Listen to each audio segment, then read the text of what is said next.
Hello दोस्तों, कैसे हैं आप लोग। मैं सोनू सैनी अपने यूट्यूब चैनल कैच स्टॉक में आपका एक बार फिर स्वागत करता हूं। देखिए ध्यान से, मेरा फ़र्ज़ बनता है आप लोगों को हर सिचुएशन से निकालने का। हर सिचुएशन में मैं आपको कुछ ना कुछ गाइड करने की कोशिश करता हूँ। देखिएगा, आपने देखा होगा जैसे कि मैं अक्सर आपको जीटीएल इंफ्रा में मैंने आपको काफ़ी वीडियोस बनाई और आपको 1 रुपया 30 पैसे से मैं जीटीएल इंफ्रा में रेगुलर वीडियोस बना रहा हूँ। और 1 रुपया 30 पैसे से ये शेयर आपको मालूम भी है कि कुछ लोगों ने ज़रूर ख़रीदा होगा। ऐसा तो हो नहीं सकता कि ना लिया हो। कि 1 रुपया 30 पैसे से ये 2 रुपये 60 पैसे तक ये शेयर चला गया था। ठीक है ना। यानी कि लगभग लगभग दुगना हो गया, दुगना ही हो गया था ये शेयर। ठीक है ना। तो कुछ लोगों ने प्रॉफिट भी बुक कर लिया होगा, लेकिन कुछ लोग ऐसे भी हैं, कुछ इन्वेस्टर्स ऐसे भी हैं कि जो 2 रुपया 40 पैसे पर या 2 रुपया 60 पैसे पर भी इस शेयर में बाइंग की होगी। ठीक है ना। तो आप जैसे ये 5 दिन से लोअर सर्किट में चल रहा है रेगुलर शेयर, तो आपने देखा होगा कि आप ये महसूस कर रहे होंगे कि हम 2 रुपये 40 पैसे पर, 2 रुपये 60 पैसे पर या 2 रुपये 20 पैसे पर लेकर इस शेयर में फंस गए हैं। ठीक है ना। ऐसा नहीं है, घबराने वाली बात नहीं है। देखिएगा, एक बात सुनिएगा, ये 1 रुपया 30 पैसे से शेयर 1 रुपया 60 पैसे पर गया था। अब कुछ लोगों ने इसमें बाइंग तो 1 रुपया 60 पैसे पर भी की होगी। सोचिए आप, कुछ लोगों ने 1 रुपया 60 पैसे भी तो इसमें बाइंग की होगी। फिर 1 रुपया 60 पैसे से 1 रुपया 40 पैसे पे आ गया। अब जब 1 रुपये 40 पैसे पे आया तो 1 रुपये 60 वालों ने ये सोचा होगा हम भी फंस गए। ये फिर चला, फिर ये 1 रुपया 85 पैसे तक आ गया। ठीक है ना। 1 रुपया 85 पैसे से दोबारा फिर 1 रुपया 60 पैसे पर आया। फिर इन्होंने सोचा होगा हम लोग फंस गए। देखिए, ऐसा शेयर मार्केट की एक नेचर होती है, ऐसा चलता रहता है। घबराने की वाली बात नहीं है। फिर दूसरी बात, एक बात ये भी तो सोचिए, मैंने आपसे क्या कहा कि अपने कैपिटल का केवल 5% ही आप पेनी स्टॉक में लगाइए। अगर 1 लाख रुपए से आप स्टॉक मार्केट में काम कर रहे हैं तो सिर्फ 5% लगाइए।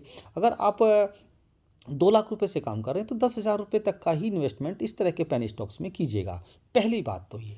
दूसरी बात ये कि इसमें बिल्कुल भी घबराने वाली बात नहीं। इतनी वीडियोस आ रही हैं, आपको बिल्कुल डरा दिया गया है। ठीक है ना। अब इतना बुरी तरह से डरा दिया गया, इतना पैनिक कर दिया गया आपको कि आप लोग इसमें सेलिंग के एम ऑर्डर लगा रहे हैं। और आपके एम ऑर्डर सेलिंग के लग भी जाते हैं, आप निकल जाते हैं इसमें से, थोड़ा बहुत आपका नुकसान हो भी जाता है।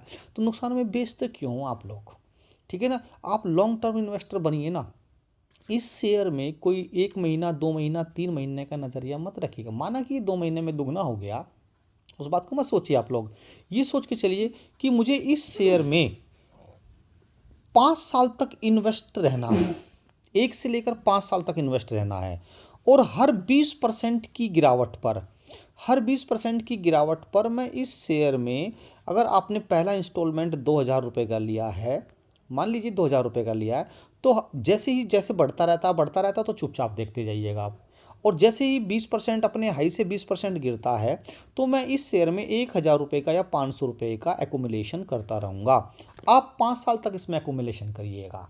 अगर आपने 5 साल तक इसमें धीरे धीरे ऐसे सिप कर लिया और आपने इसमें 1 लाख रुपए के आसपास इन्वेस्ट हो गए आपके, फिर देखिए 1 लाख का आपका करोड़ों रुपया ना बन जाए तो कहना आप लोग। अब इतनी वीडियोस आ रही हैं यूट्यूब पर, आप देखिए आप फंस गए हैं। 2 रुपये 60 पैसे का है, पेनी स्टॉक है, फंडामेंटल कमज़ोर हैं, ये है वो है वो है, सब इतना आपको पैनिक कर दिया गया है, इतना आपको डरा दिया गया है। घबराने की बिल्कुल भी ज़रूरत नहीं है। ठीक है ना। अगर ये 20-25% गिर गया है, देखिए दो, मुझे पूरी उम्मीद है कि ये 1 रुपया 90 पैसे या 2 रुपये से रिवर्सल ले लेगा। ठीक है ना। इसमें बिल्कुल भी घबराने वाली बात नहीं है। आपके पास अपॉर्चुनिटी है, कंपनी बंद होने वाली बिल्कुल भी नहीं है। ठीक है ना।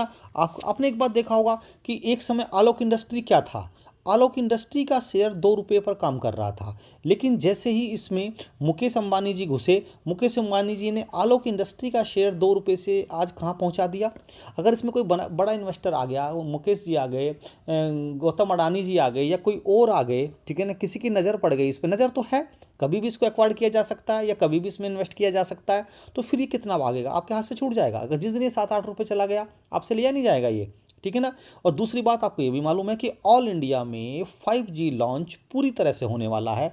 अभी कुछ ही शहरों में 5G लॉन्च हुआ है, तो अभी ये ऑल इंडिया में पूरी तरह से लॉन्च होने वाला है। और 6G की भी कभी भी लॉन्च हो सकता है। 6G की कभी भी न्यूज़ आ सकती है। और जिस दिन 6G की न्यूज़ आ गई, उस दिन देखिएगा आप लोग ये शेयर कहाँ जाएगा। आई बात समझ में। अच्छा, दूसरी बात कि अभी अभी एक इसमें न्यूज़ आई है कि FDI को भी टेलीकॉम इंडस्ट्री में इन्वेस्ट करने की मंजूरी मिल गई है, ठीक है ना। यानी कि एफडीआई भी टेलीकॉम इंडस्ट्री में अपना स्टेक खरीद सकता है। पहले एफडीआई को मंजूरी नहीं थी, ठीक है, अब इसमें मंजूरी मिल गई है। बात क्लियर। और दूसरी बात कि आर्टिफिशियल इंटेलिजेंस भी टेलीकॉम सेक्टर में आ गया। मान लीजिएगा किसी टावर में कोई प्रॉब्लम आ जाती है, कोई सिग्नल प्रॉब्लम है, कोई भी प्रॉब्लम है, तो इसमें आपको आर्टिफिशियल इंटेलिजेंस के थ्रू ही कोई ना कोई इन्फॉर्मेशन दे दी जाएगी।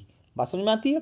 हाँ, इससे थोड़ा सा मैन एम्प्लॉयमेंट में कमी आएगी, लेकिन आर्टिफिशियल इंटेलिजेंस के थ्रू टेक्निकल में जितना भी इंप्रूवमेंट होता है वो इस इंडस्ट्री को फायदा होगा। बात क्लियर। अच्छा, दूसरी बात, गडकरी जी ने का ही अभी अभी न्यूज़ है, 24 आवर्स के अंदर अंदर गडकरी जी का एक बाइट आया कि 2 लाख करोड़ स्पेंड करेंगे वो इंफ्रास्ट्रक्चर में, कि जो भी टेलीकॉम इंफ्रास्ट्रक्चर है उसमें 2 लाख करोड़ का इन्वेस्टमेंट करेंगे गडकरी जी। ये न्यूज़ आप इसकी जीटीएल इंफ्रा की वेबसाइट पर भी जाकर देख सकते हैं। सारी मेरी जो मैं बातें कहता हूँ सारी बातें कंफर्म कीजिएगा। आप इस शेयर में बने रहिएगा, बिल्कुल भी घबराइए मत, ना पैनिक मत होइएगा। जैसे कि 5 दिन में ये शेयर लगभग 20% गिर चुका है, तो घबराने वाली बात नहीं। अगर 1-2 सर्किट और लग जाता है इसमें, तो आप इसमें थोड़ा एक्यूमुलेशन करिएगा, करते रहिए, घबराइए मत बिल्कुल भी, ठीक है ना। अच्छा, फिर मैं आपको एक सजेस्ट करना चाहता हूँ कि आप अपने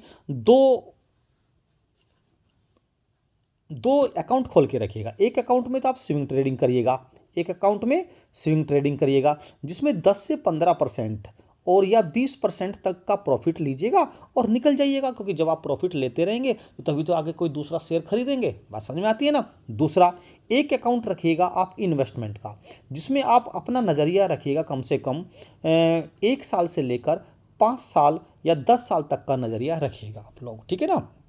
उसमें हर 20% की गिरावट पर कुछ इकट्ठा करते रहिएगा, हर 20% की गिरावट पर कुछ इकट्ठा करते रहिएगा। और लॉन्ग टर्म के शेयर्स भी मैं आपको अब बताने वाला हूं नेक्स्ट वीडियोस में। और एक अकाउंट स्विंग ट्रेडिंग का, उसमें 10 से 15% प्रॉफिट आया, लेके अपना पैसा निकल गए। फिर वीडियो का इंतजार करते रहे, मैं आपको अच्छे स्टॉक देता रहूँगा, उसका इंतजार करते रहे, उसमें आप चले गए, फिर उसमें से आपने 10 से 15% का प्रॉफिट ले लिया, फिर आप निकल गए। ऐसे करते करते आप अपने कैपिटल को बढ़ाते जाइएगा। और फिर मैं आपके साथ जुड़ा हुआ हूँ। आप देखिए 4 से 5 साल 10 साल में आपका कैपिटल मैं कितने गुना करवा देता हूँ। घबराने की जरूरत नहीं है, आपका पैसा बिल्कुल भी नहीं डूबेगा। अच्छा, एक बात और है कि आप लोग जो भी पैसा इसमें लगाएं, ठीक है जी, चाहे वो स्विंग ट्रेडिंग करें या इन्वेस्टमेंट करें, तो मेरी आपसे एक ही रिक्वेस्ट होगी, कम से कम वो पैसा इन्वेस्टमेंट करिएगा आप लोग जिस पैसे की आपको 2 साल से लेकर 4 साल तक कोई आवश्यकता ना हो। है बात समझ में। क्योंकि देखिए, स्टॉक मार्केट के प्रॉफिट के पैसे से हम अपने घर का खर्चा नहीं चलाना चाहिए।